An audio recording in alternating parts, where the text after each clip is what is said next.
We are working on Module 2, Session 2 of our Unit 4 of multiplying and dividing whole numbers and decimals. So you're going to come to the math assignment in Google Classroom, open the notes, and then it'll open, see here's Module 1, scroll down to Module 2.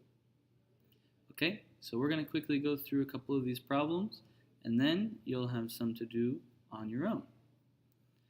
So if you've taken a look at these, and they're tricky, and you've taken a look at this, and you're not quite sure how we went through all this work and how these strategies work, you can watch this video.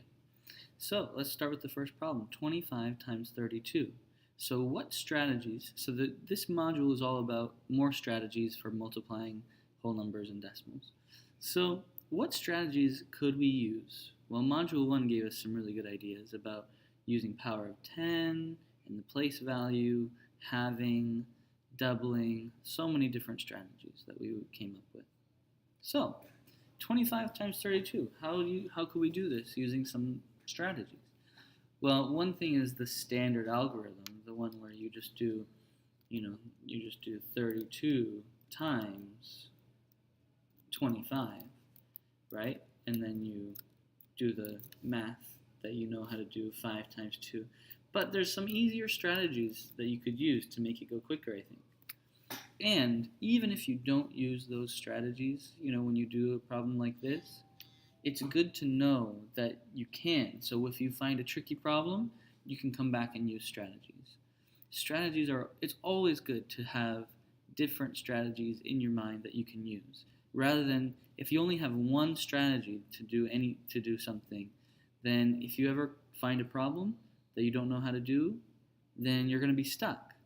But if you have many strategies, then you could try out different ones, and you might find some connections, you might find a way to solve the problem with a different strategy. So here, we know that 25 is the same as 10 plus 10 plus 5, right? 10 plus 10 is 20, 20 plus 5 is 25, and then we can use the power of 10 strategy to do 10 times 32. We know that we just changed the place value of those numbers and add a 0 at the end. So 10 times 32 is 320. We could do that again, 320. And then we could use the halving strategy to do 5 times 32. We don't have to do the math for that. We know that 5 is half of 10. So we know that 5 times 32 is half 10 times 32. So we can just take half of this number.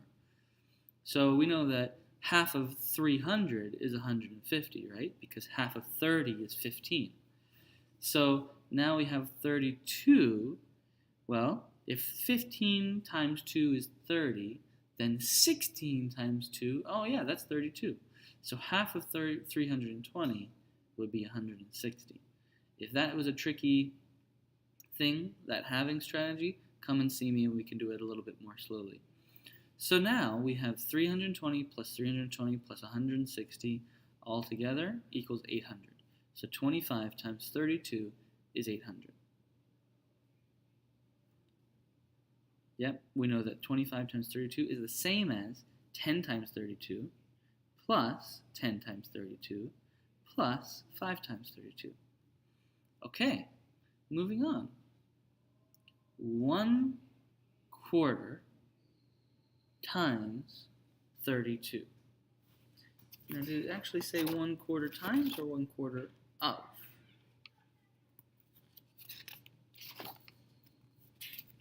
Well, we'll just keep it as it is right now. So 1/4 times 32. So you could say that we know that 1/4 of 32 is the same as 32 divided by 4. Don't forget that simple trick of knowing that 1/4 of 32 is the same as 32 divided by 4. So you could just do the simple math. We know that 32 divided by 4 is 8, because 8 times 4 is 32. But there's a strategy. So if we want 1/4 of 32, well, we know that 32, half of half of 32 is 16, right? So we had 32, and so we could just say that that's 1. So then half of 32 is 16. And then we know that half of 32 is 16. We know that 1/4 is half of 1/2, right? Do you remember that from our fractions unit? Instead of 1/4 being double 1/2, it's half of 1/2. So then we should take half of 16, and that's 8. So 1/4 of 32 is 8. Or you could do 32 divided by 4 and also get 8. Well, check this out. 0.25 times 32. What strategy could you use to do this? Well, one is the money, thinking of this as money, because we know that 25 cents is, you could have 25 cents of a dollar, right? And we know that 4 quarters, or 4 times 25, 0.25, is $1. We know that 0.25 is like 25 cents, and 25 cents is 1/4, and 4 quarters is $1. That's what this says right here. Then we could double that. So we could now use a double strategy. So if we know that 4 times 0.25 is 1, or 4 quarters is $1, then 8 quarters would be $2, right? We've doubled from 4 to 8.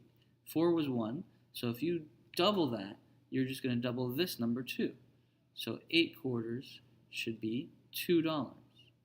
So we want to know 0.25 times 32. Well, we know that if we double 8 again, we get 16. And then if we double 16, we get 32. So we can use the doubling strategy. We can keep doubling these numbers to get our answer. 0.25 times 32 is 8. Go through this math, right? 8 quarters is $2. 16 quarters is $4. 32 quarters is $8. Now there's another simple strategy too that should say 5. 0.25 is the same as 1/4.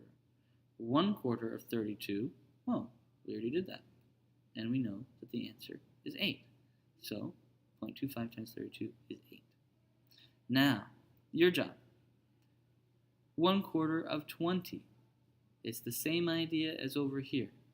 You could just do 20 divided by 4 and get the answer. You could also use the strategy of 20. Half of 20 would be 10. Then half again, because we know that 1/4 is half of 1/2.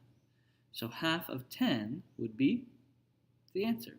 So I think that one you can do easily if you understood what came before. Then you should be able to do this one very easily because we had the same thing going on over here. 1/4 times 32. Here's 1/4 of 20. It's the same. Of is the same as multiplying. And then we had the 0.25, and here's 0.25, and we had the same answer, just a different strategy. Okay, so these two you should be able to do pretty quickly. 25 times 20, if you've gotten this one correct, you should be able to use the place value strategy to get this answer, because the only difference between 0.25 and 25 is the place value. Okay, so that's a hint. I'm going to write a hint for you. Hint. Place value strategy. Okay. Then 1/4 of 1. Ooh, if you were paying attention up here, 1/4 of 1 should be obvious for you. And 1/4 of 21. That looks tricky, but again, if you've paid attention to these and you've understood them, this is going to be really easy for you. And I'll give you another little hint.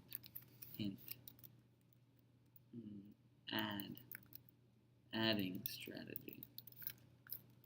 So you're going to add some things together to figure this out. That's not the only strategy you'll use, but that's the one that's going to help you get to the end. Okay? If you have any questions, watch this again or come and talk to me. Good luck.